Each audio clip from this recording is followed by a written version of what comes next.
والسلام على رسول الله وعلى آله وصحبه ومن والاه. أما بعد, السلام عليكم wa rahmatullahi ta'ala wa barakatuh. Tout d'abord, je remercie le frère Nabil de nous avoir invités, Safia et moi. Je suis très heureux aujourd'hui de découvrir votre institut, l'Institut Chartoubi, ainsi que l'équipe encadrante et les étudiants. Qu'Allah, Inch'Allah, vous récompense pour tous vos efforts, Inch'Allah.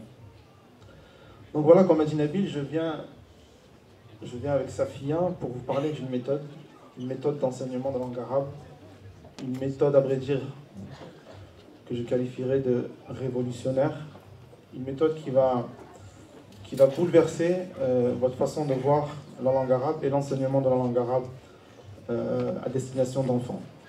Imaginez un enfant qui s'exprime de manière courante en arabe, un enfant né en France qui s'exprime en arabe comme je peux m'exprimer maintenant en français. Imaginez un enfant qui exprime sa joie en langue arabe. Imaginez un enfant qui joue en langue arabe. Imaginez un enfant qui pleure en langue arabe. Imaginez aussi un enfant qui est capable de lire n'importe quel texte, n'importe quel livre, sans même connaître les règles de grammaire. Imaginez un enfant qui parle, qui pratique les règles de grammaire sans même les avoir étudiées. Imaginez un enfant qui est capable de relever des fautes d'orthographe, de grammaire dans des textes sans même connaître les règles. Oui, c'est tout à fait possible. C'est possible dans les autres langues. On n'est pas étonné de voir des enfants parler français, parler allemand, parler chinois, de parler anglais. Mais malheureusement, quand il s'agit d'arabe, on a l'impression que c'est une langue complexe, une langue difficile, une langue inaccessible. Si c'est possible dans les autres langues, pourquoi ce ne serait pas possible avec la langue arabe? Surtout que la langue arabe et l'enseignement de la langue arabe en France ou en Europe de manière générale est une des priorités, voire la priorité des musulmans pour leurs enfants. Je pense qu'il n'y a pas un parmi nous aujourd'hui qui ne souhaite pas voir ses enfants pouvoir apprendre l'arabe, parler l'arabe, lire et écrire l'arabe. C'est aussi un enjeu majeur de notre présence musulmane en Europe. Je dis aussi que c'est aussi le ciment de notre identité musulmane. Passer à côté de l'arabe, c'est passer à côté du message coranique. Passer à côté de l'arabe, c'est passer à côté du message islamique. La langue arabe est le miracle même du Coran. Allah subhanahu wa ta'ala a envoyé un prophète analphabète qui ne sait ni lire ni écrire pour défier un peuple expert en langue arabe. C'est quand même fort. Ceux qui le combattaient en journée se recueillaient le soir derrière la Kaaba pour savourer donc le message coranique à travers la langue arabe. C'est d'autant plus important que la langue arabe est aussi porteur de valeurs. Malheureusement, des valeurs qui se perdent aujourd'hui.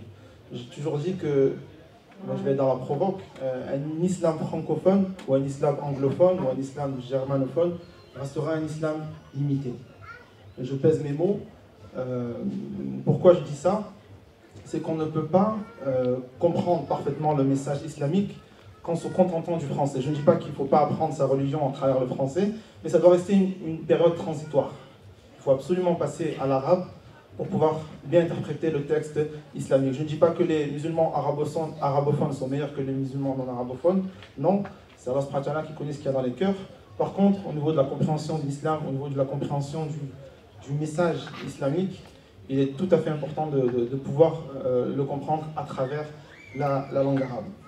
Chartoubi disait, on en parlait tout à l'heure dans le Kitab al-Muwafaqat, al-mubtadi'u fi al-arabiyya mubtadi'un fi al-shari'a, al-mutawassitu fi al-arabiyya mutawassitun fi al-shari'a, wal-mutaqaddimu ou muntaha fi al-arabiyya mutaqaddimun fi al-shari'a. C'est-à-dire que le débutant en langue arabe sera débutant en sharia, en sciences islamiques. Celui qui a un niveau intermédiaire en langue arabe aura un niveau intermédiaire en sharia, et celui qui a un niveau avancé en arabe, aura un niveau avancé en sharia. Donc je disais, donc, la langue arabe, au-delà même de la question linguistique, c'est aussi une langue qui est porteur de valeurs, des valeurs qui se perdent aujourd'hui. Malheureusement, où est l'hospitalité aujourd'hui dans nos foyers musulmans? Où est la générosité? Où est le partage? Où est la pudeur? Toutes ces valeurs sont portées justement par la langue arabe, et chaque langue porte ses valeurs. Et les non-musulmans l'ont bien compris. Il faut relire l'histoire et voir comment les colons, que ce soit dans le Maghreb ou en Libye ou en Égypte, avaient bien compris que écarter les musulmans de la langue arabe, c'est les écarter du message coranique. Et ils ont fait un travail énorme, notamment au Maroc, que ce soit au Maroc, en Algérie, ou en Libye, ou en Angleterre, pour éloigner un maximum les peuples de la langue arabe, qui les faisait éloigner donc justement de la résistance. Donc voilà, on est tous d'accord donc que la langue arabe est une priorité, qu'il est important donc de transmettre la langue arabe à nos enfants. Le problème, c'est que le constat actuel, c'est que l'enseignement de la langue arabe en France et en Europe de manière générale à destination d'enfants connaît un vrai échec. On est tous passés par la mosquée, en tout cas moi personnellement, par les associations de quartier. On a tous fait des années de langue arabe. J'en ai fait moi personnellement 6-7 années, le mercredi, le samedi, le dimanche. Et le résultat est très faible. À la fin de ces 5-6 années, on sait à peine lire et écrire. C'est malheureux, on sait à peine lire et écrire. Et en plus de ça, le résultat, c'est qu'on a des enfants peu motivés, des enfants dégoûtés de la langue arabe, des enfants qui vont à la mosquée ou qui se rendent dans ces associations à reculons, voilà, des enfants pas du tout motivés. Alors pourquoi autant d'efforts déployés et un résultat aussi faible? Le problème repose sur deux aspects. Il y a un aspect pédagogique et un aspect didactique. Concernant l'aspect pédagogique, pour aller vite, parce qu'on n'a pas beaucoup de temps, concernant l'aspect pédagogique, on ne peut pas enseigner quelconque matière sans transmettre l'amour de la matière enseignée. On ne peut pas enseigner l'arabe si celui qui enseigne l'arabe n'a pas un amour pour cet arabe et puisse le transmettre aux enfants. Pour qu'un enfant soit performant dans un apprentissage, quelle que soit la matière qu'il étudie, quelle que soit la matière qu'il est en train d'acquérir, on a tout intérêt à le faire aimer pour qu'il puisse évoluer dans cette matière. Et malheureusement, l'enseignement de la langue arabe, depuis maintenant peut-être des décennies, repose majoritairement sur des systèmes importés des pays arabes. En général, c'est des enseignants qui viennent du Maroc ou d'Algérie ou de Tunisie qui viennent enseigner la langue arabe en France ou dans les autres pays européens. Je ne dis pas que je ne généralise pas, mais il faut savoir que l'enseignement de la langue arabe dans les pays arabes connaît un véritable échec. Les pays arabes ne sont pas un exemple dans l'enseignement de la langue arabe. Pourquoi? Pour deux choses. Déjà, il y a un problème pédagogique. L'arabe est enseigné avec violence, avec peu de pédagogie, mais aussi il y a un problème didactique qui est le suivant, c'est que les pays arabes connaissent une vraie diglossie. Diglossie, c'est quoi? C'est que la langue du livre, la langue du manuel est en arabe classique, et la langue d'enseignement, la langue véhiculaire est le dialecte. Que ce soit pour le Maroc, le dialecte marocain, pour l'Algérie, le dialecte algérien, et ainsi de suite. Du coup, en fait, l'enfant n'est pas immergé dans l'arabe classique dès son plus jeune âge. Il parle le dalija ou le dialecte dans son foyer, il parle le dalija dans son quotidien dans la rue, et une fois en classe, l'enseignant enseigne l'arabe en dalija. Et enseigne aussi les autres matières en dalija. Contrairement, par exemple, si on prend un exemple, un enfant allemand, par exemple, parle allemand à la maison, parle allemand dans la rue, et parle aussi allemand en classe. Et du coup, quand l'enfant se met à apprendre la lecture, apprend à lire sa langue, il n'a pas de difficulté. Il se rend compte que la langue qu'il lit, c'est la langue qu'il parle. Contrairement à un enfant arabe. La langue qu'il lit n'est pas la langue qu'il parle. Et du coup, se construit après un vrai dégoût pour la lecture. Et il faut voir les stats. Les Arabes, de manière générale, on est les peuples qui lisent le moins. J'avais lu donc, des stats il y a très longtemps, et je pense que c'est encore plus grave. Je crois pour 80, je ne sais plus c'est quel pays arabe, en tout cas pour 80 citoyens arabes, on lit en moyenne une page par an. Pour 80 personnes, on lit une page par an. Pourquoi? Parce que le citoyen arabe n'éprouve pas de plaisir à lire. Il lit une langue qu'il ne pratique pas. Et c'est bien le fond du problème par rapport à la question d'enseignement de la langue arabe. Et ce qui se passe maintenant en France, c'est qu'on a reproduit le même schéma. Au mieux, on enseigne en dalija, et ce n'est pas du tout la solution, mais on enseigne en français en général, et on aborde donc la question de la langue par l'écrit. Il faut savoir qu'il y a 4 compétences linguistiques. Il y a écouter, parler, lire et écrire. Malheureusement, nous, en France, on met l'accent sur quoi? Lire et écrire. Comment voulez-vous qu'un enfant éprouve du plaisir à lire et écrire une langue qu'il ne connaît pas? Mettez-vous en situation, je vous donne un texte en espagnol ou en allemand. La plupart d'entre nous connaissons les lettres latines. Vous allez peut-être le lire, mais vous n'allez rien comprendre. Mettez-vous à la place d'un enfant à qui on donne un texte en arabe et à qui on apprend à lire et à écrire. Il ne comprendra pas, il ne verra pas il ne se sentira pas avancé dans son apprentissage. Il va exprimer un frein face à son apprentissage et un dégoût, et il ne sera pas du tout motivé à aller apprendre. Et voilà, c'est un cercle vicieux dans lequel on met l'enfant. Donc voilà, on met l'accent donc sur la lecture et l'écriture.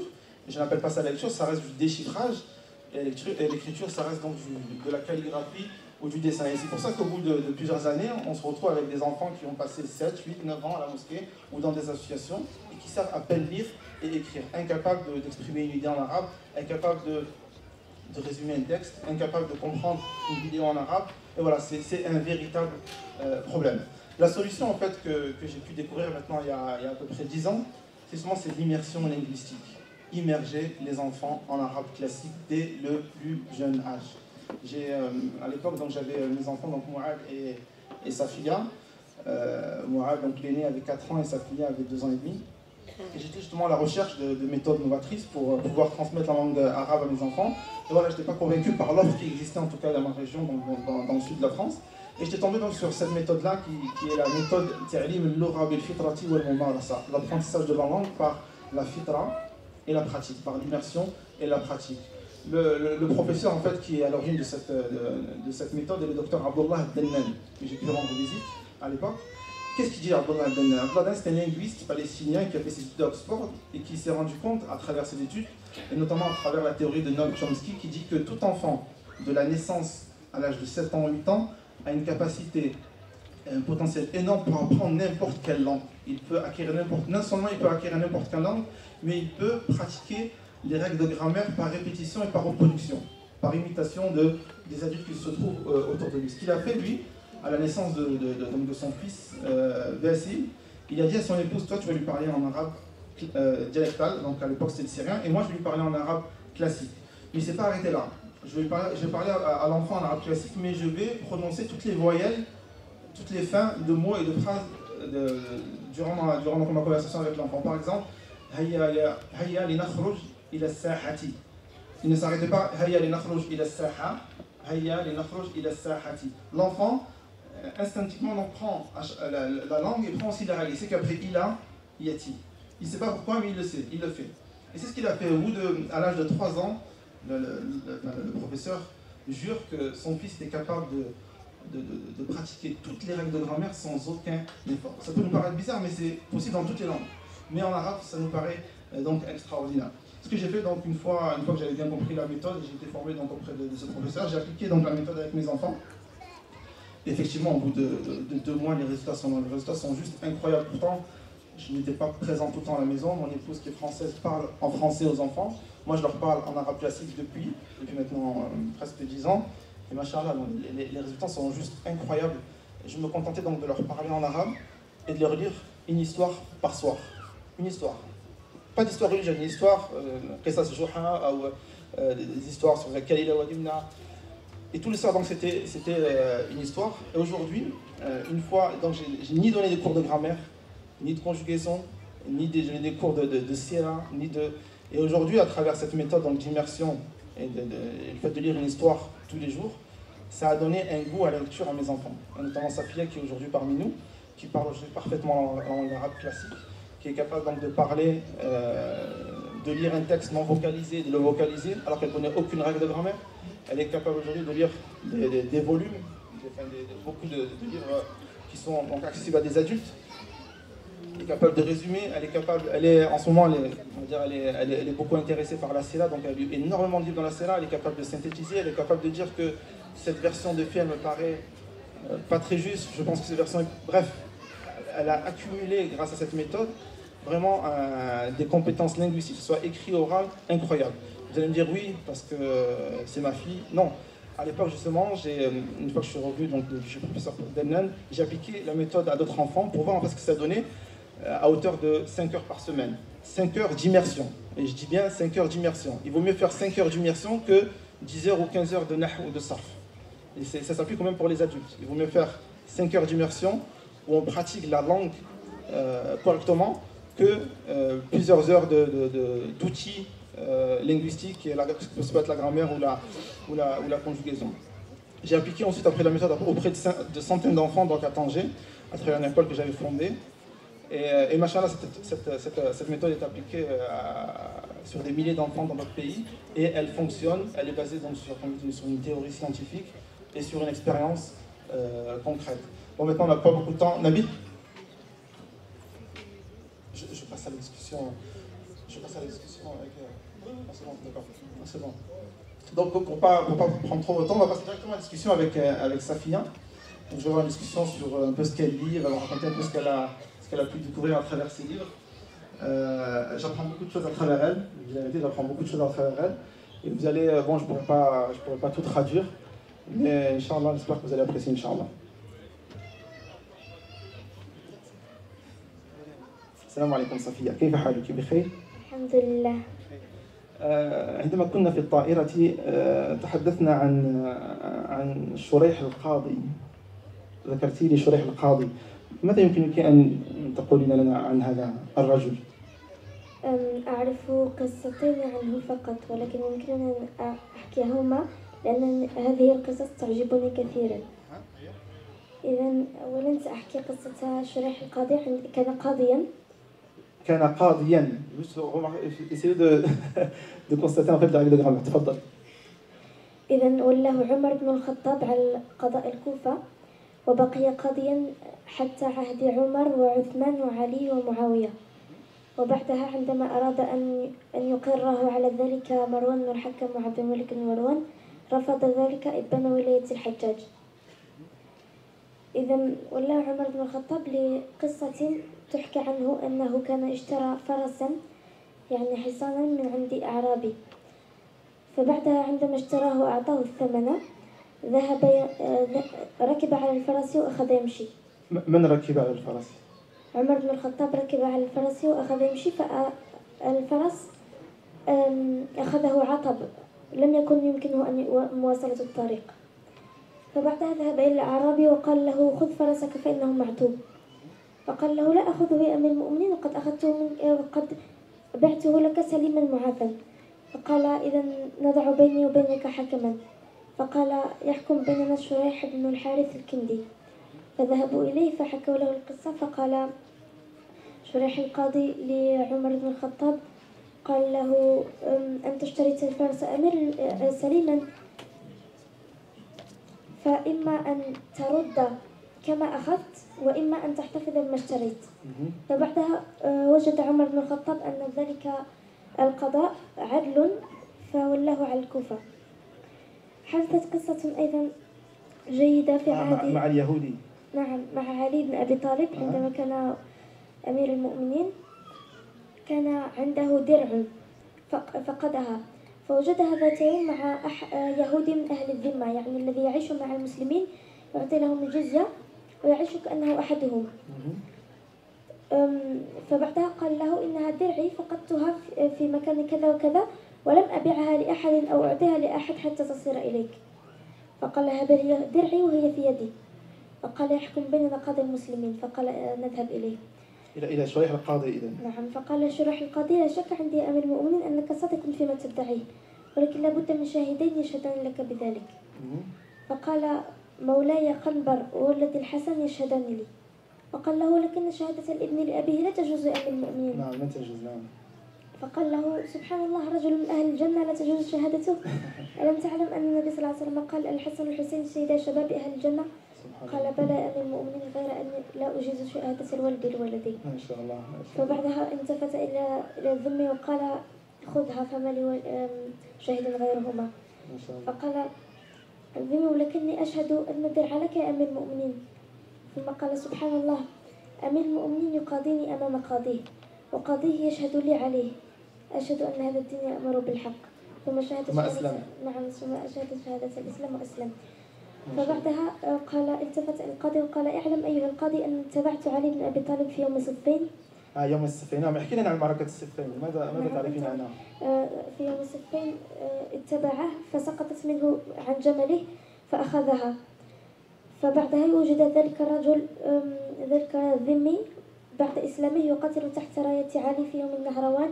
المعركة ضد الخوارج وقد قتل شهيدا. معركة صفين هي معركة حدثت بعد موت عثمان بين علي ومعاوية. ما السبب؟ ما السبب في ذلك؟ السبب ليوم صفين هي الثأر لعثمان، كيفية الثأر لعثمان. يعني عثمان قتل من طرف من؟ من طرف الرئيس الأول هو عبد الله بن سبأ. هو السبب قتل عثمان. نعم. وبعدها كثيرون جدا شاركوا في حصار عثمان وقتلوه. فبعدها معاوية بن أبي سفيان الذي كان ابن عم عثمان أراد الثأر له. نعم. وقال لا أبايع عليا حتى يثأر لعثمان. أما علي فكان يرى أنه علينا أن نصبر قليلا، لأن قال في الكوفة والعراق والشام كلهم 5000 رجل يقولون نحن قتلة عثمان. نعم، إذن كان حكيما في هذا القرار. نعم. إذن بعدها لم يستطع أن يثأر الآن فجرى القتال بينهما. ما شاء الله. ما شاء الله. ماذا تحكي لنا عن الخلفاء الراشدين؟ إذن أبو بكر، عمر، عثمان، علي، وبعد من جاء بعد علي بن أبي طالب؟ جاء الحسن ولكنه لم يحكم لمدة طويلة. لماذا؟ لأن كان هناك الشيعة قالوا له أن يستخلفوه، ولكن بعدها الشيعة غدروا به وكادوا يقتلونه مثل ما قتلوا بعدها أخاه الحسين. فإذا قال أفضل أتنازل عن الحكم لمعاوية وأبايعه، ولكن لم يقل عما كان ينويه للشيعة. وبعدها بايع معاوية. بعد معاوية أتى ابنه يزيد بن معاوية، بعدها مروان بن الحكم، وبعدها أتى خليفتين أرادوا أن يكونوا خليفتين الاثنين. من؟ الأول عبد الله بن الزبير هو صحابي، والثاني عبد الملك بن مروان ابن الخليفة. يعني من كان الخليفة قبل؟ كان مروان بن الحكم ولكن قتل. نعم. عبد الله بن الزبير كان أولى لأنه صحابي، لماذا لم يتولى الخلافة؟ هو أراد أن يتولى الخلافة، ولكن بعدها عبد الملك بن مروان حتى هو، فبايع عبد الملك بن مروان بايعه أهل الشام، وبايع أهل الحجاز ومكة بايعوا عبد الله بن الزبير. فبعدها كانوا كل عبد الله بن الزبير وعبد الملك بن مروان كانوا يدعوان الناس لبيعتهما. نعم. فبعدها حسم الأمر الحجاج، قتل عبد الله بن الزبير. الحجاج قتل عبد الله بن الزبير. قتل عبد الله بن الزبير، وهذا أظن أنه ذنب كبير لأن عبد الله بن الزبير كان صحابيا. نعم. وقتله يقال أنه رمى الكعبة بالحجارة. نعم صح. نعم ما شاء الله. سننتقل الآن إلى نص. Je vais donner un texte non vocalisé, donc je prends au hasard, donc elle va lire, et en vocalisant le texte, Inch'Allah, pour vous ayez une idée en fait du résultat. Après, تفضلي. اقرأي. تفضلي هيا. كان الصديق أبو بكر قد أعد عدة السفر والرحيل مع النبي صلى الله عليه وسلم، فأخذ ماله كله. فلما سأله رسول الله ماذا أبقيت لأهلك؟ قال أبقيت لهم الله ورسوله. ومضى رسول الله مع أبي بكر بعيدا عن مكة حتى وصل عن مكة. لماذا قلت مكة؟ لا أدري. إذا لو وضعنا بدلا من مكة المدينة، ماذا عن المدينة؟ لماذا؟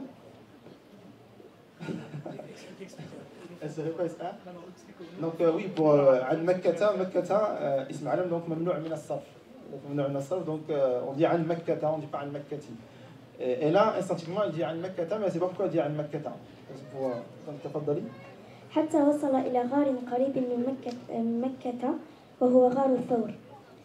وفي هذه اللحظات سبق أبو بكر رسول الله صلى الله عليه وسلم، فنظف الغار ومسحه بثوبه وأعده لاستقبال النبي الكريم، وسد كل الفتحات في الغار خوفا من الحيات والعقارب، حتى نام رسول الله صلى الله عليه وسلم على قدميه. وبقيت فتحة سدها الصديق بقدمه، فلدغه ثعبان أو عقرب، ولم يشأ إيقاظ رسول الله صلى الله عليه وسلم حتى غلبه الوجع، فبكى وتدحرجت دمعته على وجه رسول الله صلى الله عليه وسلم، فقام داعيا له بالجنة وبصق على قدميه فشفيت. شكرا لك فيك، بارك الله فيك صفية.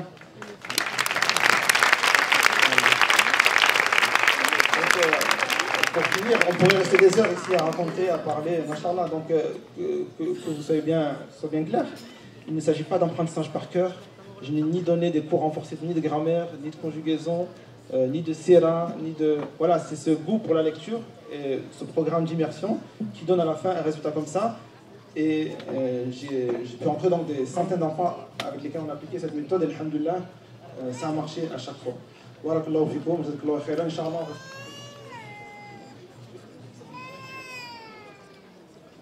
Alors, moi je vais me permettre de parler en français pour éviter qu'elle me corrige en arabe et pour vous montrer qu'évidemment elle est totalement bilingue en arabe et en français. Salam alaikum Safia, ça va, tu vas bien? Alhamdulillah, ça va bien. Alors quoi de neuf? T'es contente d'être ici? Oui, je suis vraiment contente. Alhamdulillah.